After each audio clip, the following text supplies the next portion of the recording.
근데 저는 2013년도에 설교와 예배 석사 공부를 했고요. 그리고 박사 통합 과정으로 실천신학으로 공부를 했습니다. 그리고 논문만 남겨놓은 상태에서 현재 수료한 상태예요. 사실 코로나로 인하여 우리 교회도 많이 어려웠었어요. 특별히 저희한테 가장 힘들었었던 것은 인터넷을 통한 실시간 예배를 전송한다는 부분이 저나 우리 교역자들 또 성도들에게도 익숙한 것은 아니었습니다. 그리고 또한 온라인 예배를 드리고 난 이후에 온라인으로 신방한다는 점은 참 쉽지 않은 일이었었습니다.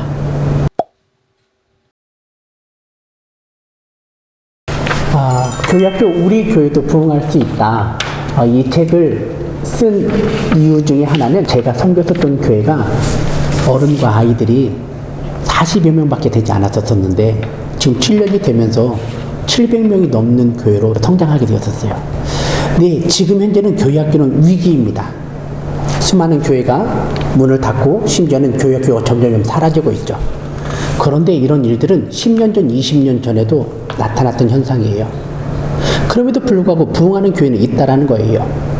그럼 어떻게 하면 교회학교 지금 우리 교회가 부흥할 수 있을까? 저는 이 책에서 비결은 바로 예배라고 말하고 싶습니다. 예배를 준비하는 과정, 찬양팀, 교사, 전도 수련회 이 모든 것들이 어떻게 자연스럽게 흘러갈 수 있을까? 그것은 바로 저는 예배라고 보는 거예요. 그런데 예배를 무작정 하면 안 됩니다. 전도를 무작정 하면 안 되는 거예요. 수련회도 무작정 하면 안 되는 것입니다. 왜냐하면 거기에는 이 교회가 생각하고 있는 목사님의 핵심 가치를 정확히 알아야 될 때 은혜가 흘러갈 수 있는 거죠. 그 핵심 가치는 바로 말씀, 예배, 사명, 기도라고 보는 것입니다. 그걸 할 때 교회학교 최종 목표인 예수님의 작은 제자가 될 수 있다고 저는 보는 거예요. 또 한 가지 우리가 가장 잘하는 것 같지만 놓치고 있는 것 하나가 바로 예배입니다. 예배는 영적 폭발이 일어나야 돼요.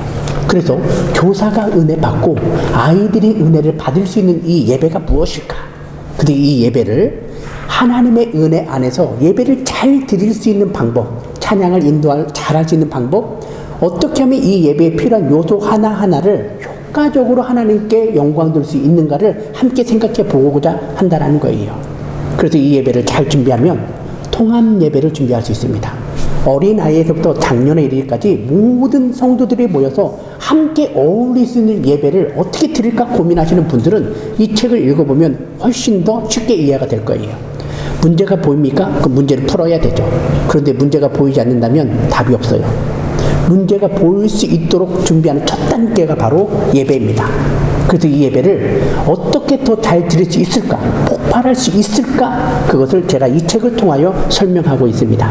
여러분 한번 따라와 보십시오. 하나하나 이 책에 있는 내용 하나하나 읽고 따라 해보게 된다면 여러분 교회도 분명히 부흥할 줄 믿습니다. 저는 목회가 사실 너무 행복해요. 제가 목회자가 되고 싶었던 것 중에 하나는 아이들에게 안수하고 싶었고 성도들이 또 기도하고 싶었던 거였거든요. 그러면서 저는 저의 한 가지 철학이 아사교회생입니다. 내가 죽어야 교회가 산다. 단, 겸손 또 겸손 그리고 겸손함으로 절대로 기도보다 앞서지 않는다라는 것입니다. 그래서 저는 모든 성도, 아이들, 어른들이 오는 행복한 목회 교회를 꿈꾸고 있습니다. 어린아이에서부터 작년에 이르기까지 모든 아이들과 어른이 함께 웃으면서 예배하는 그런 교회. 오직 말씀, 오직 예배, 오직 사명, 오직 기도. 하나님 앞에서 부끄럽지 않는 예수님의 제자가 되는 것. 그러기 위해서는 먼저 내가 은혜를 받아야 되죠. 은혜를 받았으면 이 말씀이 흘러가서 사명을 깨닫게 되고 하나님의 은혜의 삶 속에 멋진 제자가 되지 않을까. 그래서 우리가 하나님 앞에 나아갈 때 천국 가는 그날까지 나에게 주어진 달란트와 은사를 잘 활용한다면 하나님께서 큰 은혜를 주실 것이고 또한 저는 그런 교회를 우리 성도들과 함께 만들어가는 것이 저희 목회의 꿈입니다. 지금 담임 목사가 되면서 교육전도사부터 지금까지 28년 동안 달려왔어요. 근데 사실 항상 맨 땅에 헤딩했습니다. 그래서 제가 정말 고민한 것은 무엇이냐면 학문과 교회의 실제적인 것을 함께 접목하고 함께 해 나가야 되는 거예요. 그런데 여기서 더 중요한 것은 먼저 한 사람의 것을 보고 반면교사 삼아야 된다고 하는 것입니다. 부탁하고 싶은 것은 기도와 말씀으로 또한 학업도 열심히 하십시오. 그리고 주어진 사명을 잘 감당하게 될 때 지금 이 공부가 결코 헛된 것이 아니라 훗날에 간증이 되리라 저는 확신합니다. 네, 감사합니다. 고맙습니다. 네.